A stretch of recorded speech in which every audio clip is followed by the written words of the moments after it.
So we're back with the state champion cross country members from '76. So going into that year, did you guys have a sense that you could actually win it all? Did you had run against some of these teams? Did you really think you could do it? It was a mindset. We basically stuck together. We believed, and we motivated each other to make the commitment to put the time in, and then we kind of held each other accountable to be at practice, to fulfill our goal, and also to take care of how Scotty put us through some more or less collegiate-based workouts. We worked as a college-based team, actually. That's how hard we worked.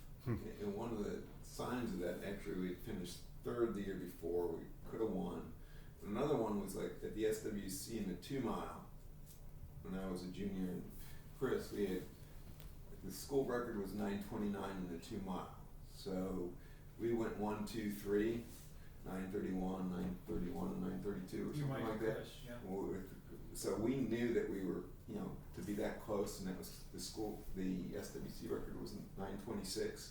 So it was like we were pretty darn good. Yeah. So you guys had a good sense that you could do it, and you worked hard to. Yeah. The year before, we were favored to win it. So when Chris and I were sophomores, you were a junior. We had won the district, the toughest district, by a large amount, but finished third. So 2 teams sprung up and had great days. I remember on the ride home in the van talking about a commitment to next year to win it all, and doing exactly what Chris just described.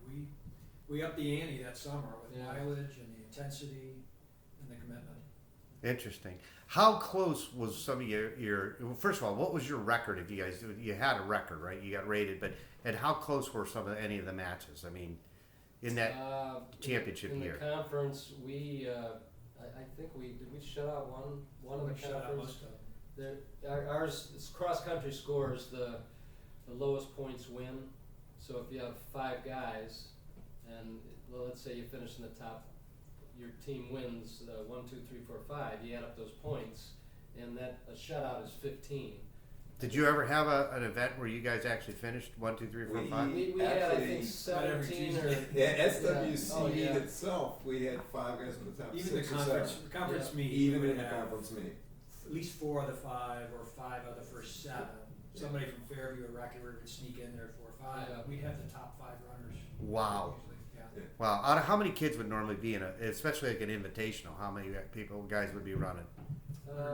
20 teams, 25 teams, so 150, 160 runners. Yeah. Wow. No wonder you guys won it that year. So, you take a big meet like that.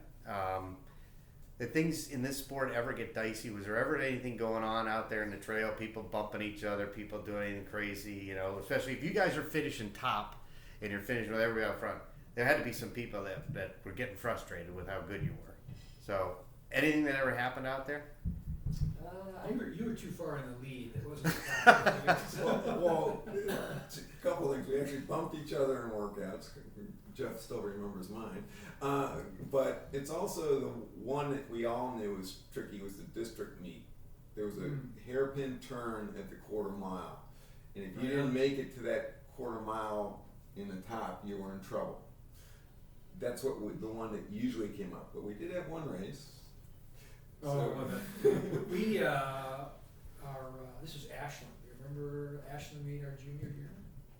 We were at Ashland Country Club. Our goal was obviously an undefeated season, and we had a tough week of work that week, and he was really working us really hard.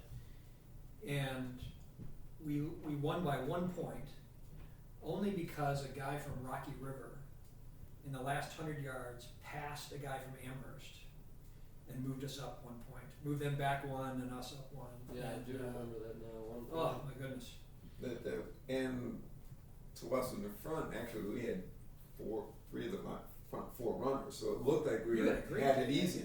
Yeah, we had only Jeff Wilhelm split before, Chris, Mike, and I, and but then behind us, I had fallen into a creek in that race. So you're gonna look at me as the guy with the risk. There's a steep downhill at the bottom. There's a gully. You got to jump over the gully, and I face planted, and that was one of the reasons why I cut it too close. finished, I dirt my jersey, my number was kind of torn off, and I was grateful for Fritz Balin passing that guy. Yeah. Oh, that's funny. And All right, we're gonna pick up another question in a second here.